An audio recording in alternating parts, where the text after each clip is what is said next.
Hello friend, कैसे हैं आप लोग। अगर आप एक आईटी इंजीनियर हो या आप एक आईटी इंजीनियर बनना चाह रहे हो, ठीक है, तो आज के इस वीडियो में आपको बताने जा रहा हूँ बहुत इंपॉर्टेंट, बहुत इजी शॉर्टकट कमांड जो कि बहुत इंपॉर्टेंट है। सब लोग इग्नोर करते हैं लेकिन आपको हमेशा जरूरत पड़ती है इस कमांड की।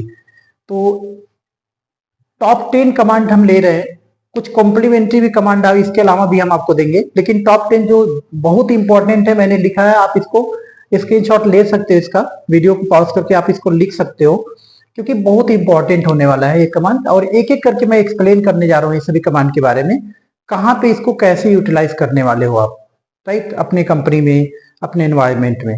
होता क्या है ना कि अगर ये कमांड आपको नहीं आता है, हम काम तो कर लेते हैं, है ना, आप ऑप्शन में जाके कर लेते हो, लेकिन अगर ये कमांड्स आपको आ रहे होंगे तो आपको मजा आएगा काम करने में। चाहे वो सर्वर हो, चाहे डेस्कटॉप हो, लैपटॉप हो, हर जगह ये काम में आएगा। ठीक है, तो एक एक कमांड के बारे में बात करते हैं। आप वीडियो के एंड तक बने रहो। अगर वीडियो अच्छा लगता हो तो इसको शेयर करो अपने फ्रेंड सर्कल में, तभी हम ऐसे वीडियो और लाएंगे आपके लिए। ठीक है, तो शुरू करते हैं। सबसे पहला कमांड आप देख सकते हो, DXDIAG, डायग्नोस्टिक है। DXDIAG कमांड से आप क्या कर सकते हो बेसिकली, सॉरी,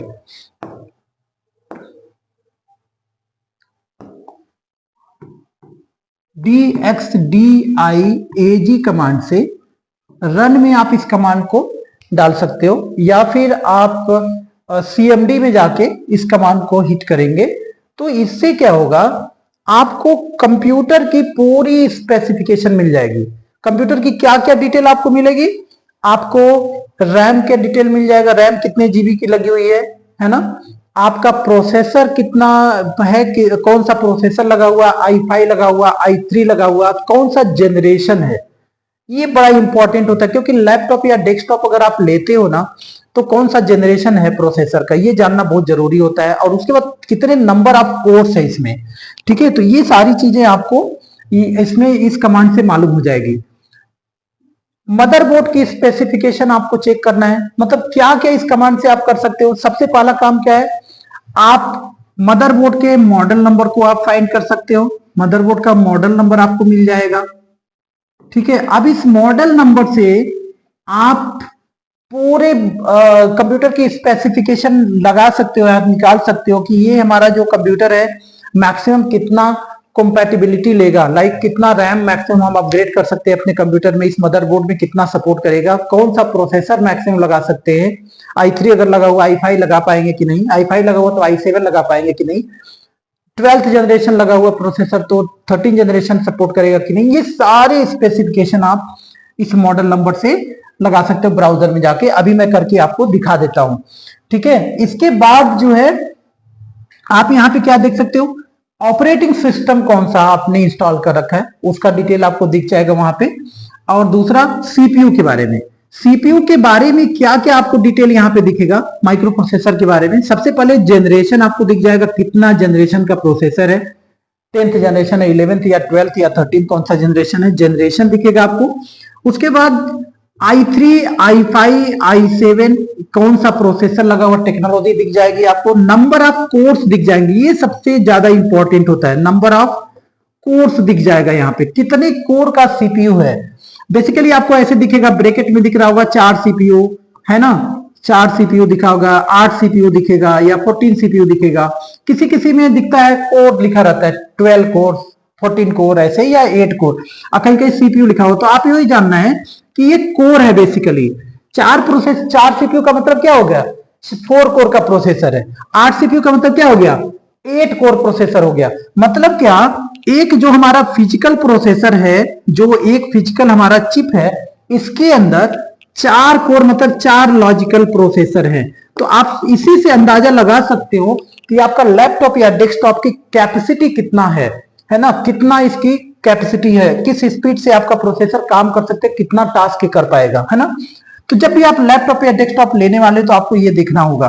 तो ये सारी चीजें हम DXDIAG से निकाल सकते हैं। और इसके बाद हम रैम के बारे में, रैम की स्पेसिफिकेशन निकाल सकते हैं, रैम कितने जीबी का लगा हुआ है, 16 जीबी का है या 32 जीबी का रैम लगा हुआ है या 8 जीबी का रैम लगा हुआ है, ये आप देख सकते हो।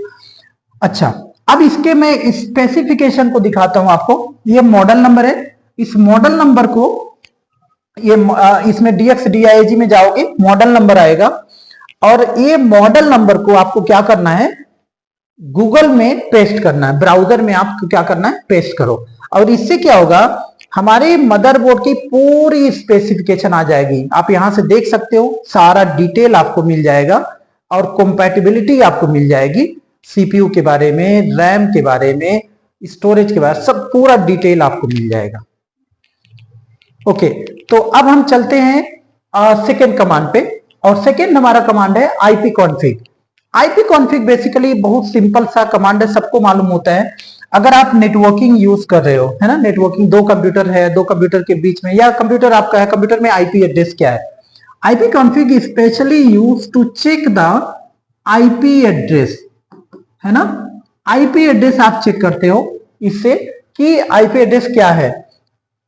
इसमें अलग अलग हम स्विच लगा सकते हैं, लाइक आप डाल सकते हो आईपी कॉन्फ़िग स्पेस लगाओ और स्लैश करके ऑल लिख दो, तो इससे हमें पूरा डिटेल मिल जाएगा। मतलब IP address, IP version 4, IP version 6, DNS की आईपी, सर्वर की आईपी, ये सारे आईपी का डिटेल आपको मिल जाएगा। पूरा आईपी रिलेटेड सारी इंफॉर्मेशन आपको मिल जाएगी इस कमांड से, ठीक है।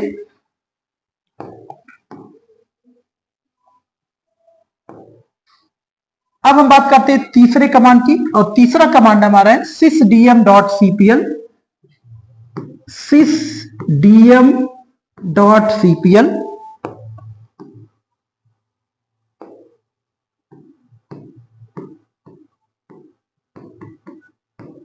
अच्छा, ये सारी कमांड में पहले बोल रखा हूं, आप चाहे रन में हिट कर सकते हो या फिर सीएमडी में जाके हिट कर सकते हो, है ना। और ये चाहे सर्वर हो, चाहे क्लाइंट पीसी हो, है ना, विंडो 10 हो, विंडो 11 हो, विंडो सर्वर 2022 हो, किसी में भी आप विंडो ऑपरेटिंग सिस्टम में चला सकते हो।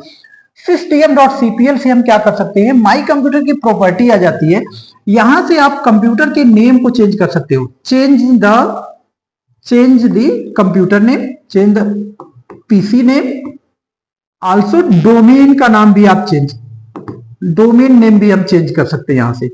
तो स्पेशली इसका यूज हम यहां करते हैं, पीसी का नाम या डोमेन, कंप्यूटर का नाम या डोमेन का नाम आपको चेंज करना है। और पीसी ज्वाइन करने के लिए PC join to domain, PC join to domain, जब कभी आपको अगर हमारा जो क्लाइंट पीसी उसको डोमेन में ज्वाइन करना, तब भी आपको इस कमांड से जाना है और यहां से आप ज्वाइन कर सकते हो। देखो, sysdm.cpl मतलब प्रॉपर्टी, माई कंप्यूटर की प्रॉपर्टी लाने के लिए अलग अलग तरीके हैं। सर्वर में आप लोकल सर्वर में जाओगे तो वहां भी दिख जाएगा, वहां से प्रॉपर्टी में जाके चेंज कर सकते हो, सारी चीजें आ जाएगी। क्लाइंट में भी है, लेकिन बेस्ट है कि आप शॉर्टकट कमांड यूज करो, मैं तो यही रिकमेंड करूंगा आपको, ठीक है। तो आप इस कमांड का यूज करो, याद करो, हमेशा आपका हाथ यही कमांड पे चल जाए तो बहुत इजीली आप मैनेज कर पाओगे इसको। तो अब हमारा कमांड है एक COMP-MGMT.MSC, कंप्यूटर मैनेजमेंट। ये कमांड बेसिकली होता है, अगर हमें अपने कंप्यूटर के यूजर प्रोफाइल बनानी है, नया यूजर बनानी है, तो लोकल यूजर की बात करें हम, डोमेन यूजर की बात नहीं करें। लोकल यूजर आपको चाहे विंडो 10 हो, चाहे सर्वर हो, उसमें आप इस कमांड से देख सकते हैं। दूसरा, इस कंप्यूटर से आप डिस्क मैनेजमेंट भी ला सकते हो, ठीक है, डिवाइस मैनेजमेंट भी आपको मिल जाएगा, मतलब सारा डिटेल इंटरनल जो हमारी है वो डिटेल मिल जाएगी आपको इस कमांड से। तो कंप्यूटर मैनेजमेंट का पूरा डिटेल आपको यहाँ मिल जाता है। स्पेशली हम लोग यूज करते हैं लोकल यूजर एंड ग्रुप के लिए इसको, ठीक है। जब आप देखते हो ये कमांड दोगे, अगर विंडो सर्वर है, जब तक एक्टिव डायरेक्टरी आपने नहीं इंस्टॉल किया तब तक आपको इस कमांड दोगे तो आपको लोकल यूजर ग्रुप का ऑप्शन दिख रहा होगा। जब आप डोमेन कंट्रोलर बना देते हो, मतलब एक्टिव डायरेक्टरी जब इंस्टॉल कर देते हो सर्वर में, फिर आपको ये कमांड डालने के बाद आपको लोकल यूजर ग्रुप नहीं दिखेगा, तो आप चेक भी कर सकते हो कि आपका सर्वर ये डोमेन कंट्रोलर है या नहीं है, ठीक है। ये चीजें तो आप ये देख सकते हो इसको।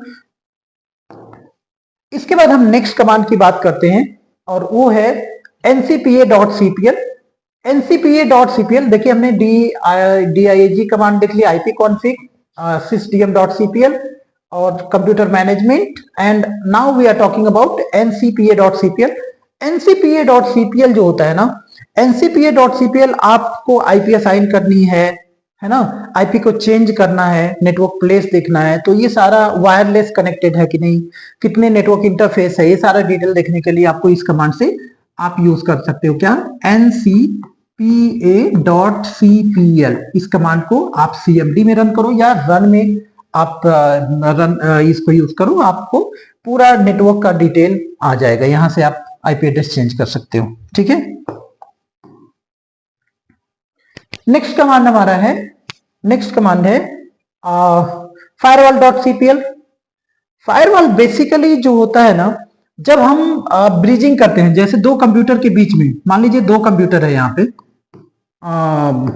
एक कंप्यूटर यहाँ है, एक कंप्यूटर यहाँ है, और यहां से अगर हम कम्युनिकेशन करा रहे हैं इनके बीच में, ध्यान दीजिएगा ये कम्युनिकेशन हो रही है, अगर फायरवॉल ऑन है, क्या करता है ये, इनकमिंग सिग्नल को क्या कर देता है, इनकमिंग जो हमारा डेटा है उसको ब्लॉक कर देता है ना। मान लो यहाँ पे फायरवॉल ऑन है इस कंप्यूटर में, यहां से अगर फायरवॉल, यहाँ पे मान लो फायरवॉल ऑफ है, यहाँ पे आपने ऑफ कर रखा है फायरवॉल को, है ना, यहाँ पे ऑन है, इस कंडीशन में क्या होगा, यहां से यहां पे पिंग होगा, ये रिप्लाई आएगा, बट यहां से यहां रिप्लाई नहीं जाएगा।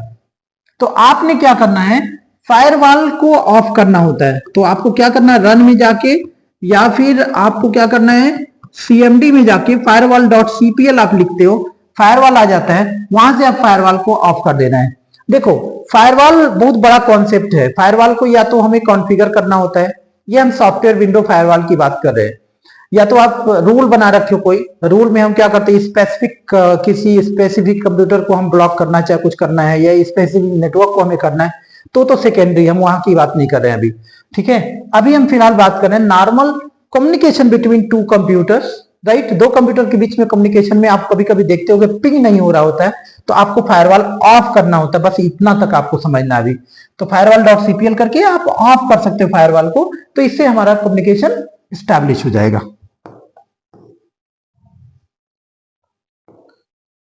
नेक्स्ट कमांड हमारा है disc management, DISK MGMT.MSC, DISK MGMT.MSC।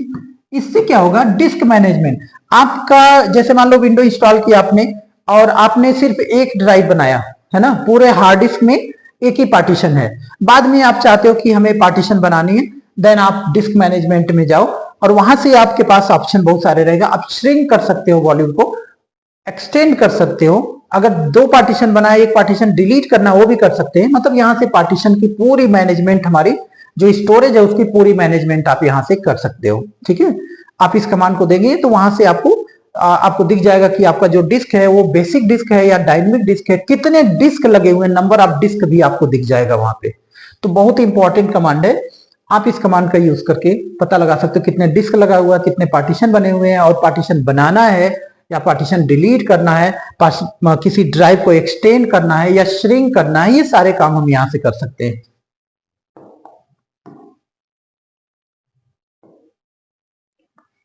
Next command हमारा है DSA.MSC।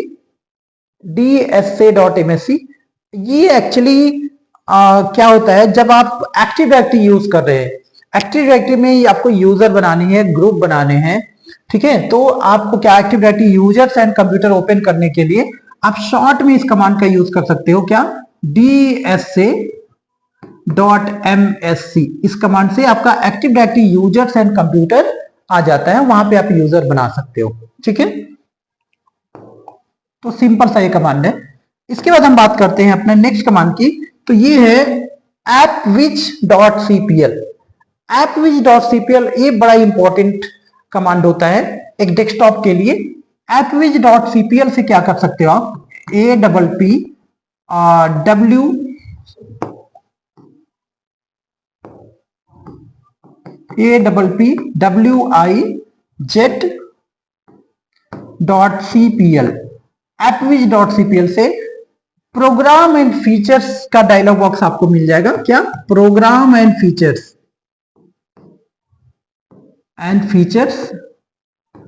इससे क्या होगा, आप यहां से जितने सॉफ्टवेयर आपके कंप्यूटर में इंस्टॉल है, जितने एप्लीकेशन इंस्टॉल है, सभी लिस्ट आ जाती है प्रोग्राम एंड फीचर में। आप इस ऑप्शन को कहां बेसिकली पाते हो, आप जाते हो कंट्रोल पैनल में और कंट्रोल पैनल से इस ऑप्शन को सर्च करते हो, है ना, कंट्रोल पैनल में भी ऑप्शन मिलता है, लेकिन आप चाहते हो शॉर्टकट ये कंट्रोल पैनल में प्रोग्राम एंड फीचर्स ऑप्शन आ जाए, तो आप appwiz.cpl लिखो, आपका ये program and feature direct open हो जाएगा। आपको ये सॉफ्टवेयर कोई एप्लीकेशन आप अनइंस्टॉल करना चाहते हो वहां से अनइंस्टॉल कर सकते हो या चेक कर सकते हो कि ये इंस्टॉल है या नहीं है। तो बहुत इंपॉर्टेंट कमांड है ये। एंड लास्ट कमांड यहाँ पे है gpmc.msc। बेसिकली अगर हम डोमेन कंट्रोलर यूज कर रहे हैं, एक्टिव डायरेक्टरी सर्विसेज को यूज कर रहे हैं, तो हमें चेक करना है ग्रुप पॉलिसी क्रिएट करना है, मैनेज करना है। तो आप जीपीएमसी ग्रुप पॉलिसी ऑब्जेक्ट ओपन करना है, तो उसके लिए हम इस कमांड को यूज कर सकते हैं gpmc.msc। आप जैसे करेंगे ग्रुप पॉलिसी मैनेजमेंट का डायलॉग बॉक्स ओपन होगा और वहां पे आप ग्रुप पॉलिसी बना सकते हो, क्रिएट कर सकते हो, डिलीट कर सकते हो, सभी कुछ कर सकते हो, वहां से इंप्लीमेंट कर सकते हो। ठीक है, तो ये सारे कमांड हमारे हैं इंपॉर्टेंट कमांड। इसके अलावा कुछ हम कॉम्प्लीमेंट्री कमांड आपको बोले थे कि स्टार्टिंग में कि कुछ कॉम्प्लीमेंट्री कमांड आपको दे देंगे जो कि बड़ा इंपॉर्टेंट है। जैसे कि एक कमांड होता है, आप ns लुकअप करोगे, ns लुकअप, ये बड़ा इंपॉर्टेंट होता है, डीएनएस से रिलेटेड होता है। इससे क्या होता है, अगर हमारा डोमेन कंट्रोलर है, हमारा डोमेन कंट्रोल रिजॉल्व हो रहा है कि नहीं, डीएनएस रिजॉल्व हो रहा है कि नहीं हो रहा है, डोमेन से आईपी, आईपी से डोमेन, है ना, तो यहां से आपको दिख जाता है कि प्रॉपर ये आईपी कॉन्फ़िगर है, प्रॉपर डीएनएस कॉन्फ़िगर कि नहीं। इस कमांड से हम चेक कर सकते हैं डीएनएस हमारा रिजॉल्व हो रहा है या नहीं हो रहा है। तो बस बाकी आप सर्वर में आगे बढ़ोगे, सर्वर में आगे पढ़ोगे तो आपको पूरा डिटेल आएगा डीएनएस के बारे में। तो गाइस इस वीडियो में इतना ही, और आई होप आपको वीडियो अच्छा लगेगा। ये सारे कमांड आप नोट डाउन करो और एक डेस्कटॉप पीसी में आप इसको, चाहे विंडो 10 हो चाहे सर्वर हो, उसमें आप रन करके, हाँ 2-3 कमांड आपको डेस्कटॉप में, अगर विंडो 10 आप अगर यूज कर रहे हो तो जीपीएमसी हो गया, डीएससी हो गया, है ना, ये 2 कमांड आपको शायद इसमें नहीं चलेगा, क्योंकि एक्टिव डायरेक्टरी जब इंस्टॉल रहेगा तभी ये दोनों कमांड चलेगा। बाकी सारे कमांड को आप किसी में भी यूज कर सकते हो, चाहे विंडो 10 हो, चाहे विंडो 11 हो, चाहे सर्वर हो, कोई भी ऑपरेटिंग सिस्टम। तो बस इस वीडियो में इतना ही। Thank you so much. अगर अच्छा लगा तो फ्रेंड सर्कल में शेयर करो और चैनल पे नए हो तो चैनल को सब्सक्राइब करो, सपोर्ट करो। Thank you so much.